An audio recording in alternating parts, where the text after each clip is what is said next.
గుమ్మగడిగి బొట్టు పెట్టి దండలేసి దండం పెట్టి గుమ్మగడిగి బొట్టు పెట్టి దండలేసి దండం పెట్టి ఆ పూటకే మొక్కుతారు అయ్యా అంబేద్కరు నువ్వు రాసిన రాజ్యాంగానికి తెస్తున్నారు ముప్పులు రాసిన రాజ్యాంగానికి తెస్తున్నారు ముప్పులు అవసరాల కొరకే అగ్రవర్ణమేసు దండలు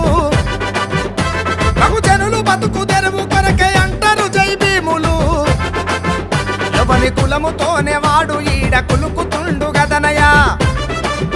మీరు కోరుకున్న కుల నిర్మూలన ఏడ జరిగేనయా గుమ్మగడిగి బొట్టు పెట్టి దండలేసి దండం పెట్టి గుమ్మగడిగి బొట్టు పెట్టి దండలేసి దండం పెట్టి ఆ పూటక మొక్కుతారు అయ్యా అంబేద్కరు మీరు రాసిన రాజ్యాంగా